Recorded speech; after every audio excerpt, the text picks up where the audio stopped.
Hi friends, this is your pal Scott Garibay, and today we're going to talk about Echohawk's brilliant Dungeons and Dragons analytics and something really important that it's illuminated in my humble opinion.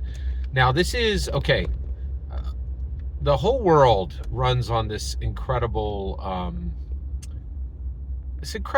aspect of observation, interpretation, and application, right? So Echohawk observed the actual metrics of Dungeons and Dragons. What are the products? What are the pages? What are the costs of all the editions? He then did it by setting, right? And it's brilliant. He's taking a black light and he's shining it on the actual hardcore numbers of Dungeons and Dragons. But he did such an amazing job that it really illuminates things that he did not intend to illuminate, in my opinion. But that's okay, right? So I'm interpreting. So what you're getting today is my interpretation of his data, okay? And actually also me applying a new structure around the additions, okay? So this is what I learned from his observations, right? So and my point is he might not sign on. I don't think he would sign on to these, and I don't want to project that this is his work or even his opinion. This is thought work that has been prompted by me because of Echohawk's brilliant observations. Okay, I wanted to make that clear. All right, so today what I want to talk about is Creator Dungeons and Dragons. So let's get into this. So let's talk about the editions of Dungeons and Dragons. So for a long time I've talked about Dungeons and Dragons as 1E, 2E, 3E, 4E, and 5E. I think that's super simple, and I love talking about Dungeons and Dragons that way. But there are good people like Echohawk who are really brilliant and know a lot about D&D history that do not acknowledge Dungeons and Dragons history that way. They want to muddle the 1E, 2E era, okay? And actually, this is my entire point. I'm no longer calling it muddling. I'm trying to understand what they believe, okay? And so I want to give credit to him. I now understand Dungeons & Dragons' first 4 editions better than I ever have before. He very well explained what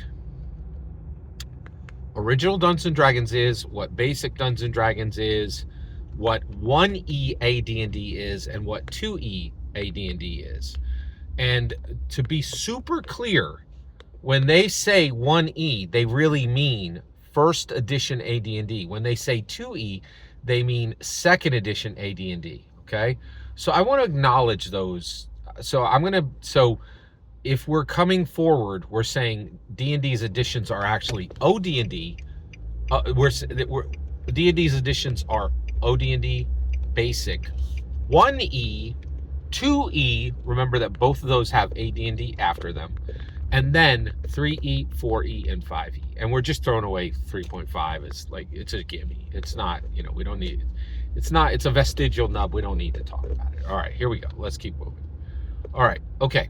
So OD&D, basic, OD&D, basic, 1E, 2E, 3E, 4E, 5E. I now understand these distinctions, right, from Echohawk's work. He acknowledged them like a lot of people do. I don't like acknowledging them, but I think I've reached a point where I understand it and I will acknowledge them. Okay. And now that I acknowledge them and I see that Dungeons & Dragons really has 7 editions currently, and actually I think it has 8, and we'll get there by the end of this. Actually, it's not a new edition. It has 7 editions, one with 2 segments, okay? All right. So I want to talk about Creator Dungeons & Dragons. I want to talk about Dungeons & Dragons, each edition using one man's name. One, okay? So if you say, okay, if we acknowledge that there are 7 editions of Dungeons & Dragons, okay, then who's responsible for each one? Whose name do you attach to each one? And this is brilliant. I love this, and I'm going to tell you the answer today. In my humble opinion, this is the answer. And let's dig into it. Okay, so OD&D. Who is responsible for OD&D? It's not who you think. You thought I was going to say Gary Gygax. That is not correct. The actual answer is Dave Arneson. Okay. What, Scott? You hate Dave Arneson. You never talk about him. You never acknowledge him as a creator of Dungeons and Dragons. That's correct. I really don't like him, and I don't hate him. I definitely dislike him. I think he's best, like, just thrown into the memory bin of history. I don't like acknowledging him. But again, one of the things that Echohawk is reminding me is a lot of good people believe different things about Dungeons and Dragons, and I don't want to be dismissive of their take, okay? So I understand that a lot of people love Arneson, and so I'm okay saying that OD&D is Arneson D&D, right? Now, why would I do this? Well, first of all, wait, Scott, are you saying that Arneson created Dungeons and Dragons? Absolutely not, okay? One of the things here is we're going to put Gary's name on one of the editions, right? But I think and the reason why is chronologically, there's one that it really belongs on, okay? But I want to be super clear. We're going to put one name on each edition. But the reality is, I need you to understand this. Gary's name is always on D&D, every single edition first. He is the creator, and he is both the alpha and the omega of Dungeons and Dragons. He will never be removed from it, okay? Now, I actually do think Arneson, he gets an alpha tag. I want to give him OD&D. OD&D is Arneson D&D. Why do I attach his name there? Because that's the only edition I wanted attached to. It's the only time his impact really mattered, right? And it's the only time he stood undefeated, right? Like, so OD&D, Arneson D&D. All right, let's keep moving. Basic D&D. Whose name should go on Basic D&D? Basic D&D is Moldvay D&D, okay? Tom Moldvay, all right? And he's a great designer. A lot of people love him, and I think he's really responsible for Basic D&D. And I think it honors him correctly to call Basic D&D Moldvay D&D. All right, next. Now we finally reach 1E AD&D. Now this was literally created, in my humble opinion, this was 1E AD&D, 1E, was created literally to cut Arneson out, right? Like at this point, Gygax was really frustrated. He was like, hey, you had a good idea. We talked on the phone for a couple of months. You never wrote anything. You never did any of the sweat work. You never got any of the money. If it had been left to you, nothing would have happened with D&D. I hate that you're a co-creator when you're getting half the credit. You didn't even do 3% of the work. I think that's where Gygax was overall. I agree with him, right? But we're going to call OD&D Arneson D&D, okay?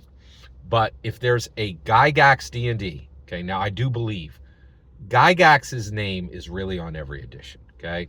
But that's abstract, right? Where we literally should put it is 1E AD&D is Gygaxian Dungeons and Dragons. It is Gygax Dungeons and Dragons. 1E AD&D. Okay. Now here's the part I love the most about this new Illumination. Actually, I love a lot of parts of this. This is one of the things I love the most. What is 2E AD&D? That's Lorraine Williams Dungeons and Dragons. That is Williams Dungeons and Dragons. Lorraine Williams, Buck Rogers' creator's daughter, the queen of Dungeons and Dragons forever, Lorraine Williams. 2E AD&D is Williams Dungeons and Dragons. Okay. 3E. What is 3E? It's Dancy Dungeons and Dragons. Ryan Dancy. He created the OGL. It's one of the biggest moments in D&D history. It's huge, okay? 4E Dungeons and Dragons. Who do we blame for 4E? Heinzu. Rob Heinzu. Heinzu Dungeons and Dragons 4E. Okay. All right. Now, 5E. The single most successful Dungeons and Dragons edition ever. Okay.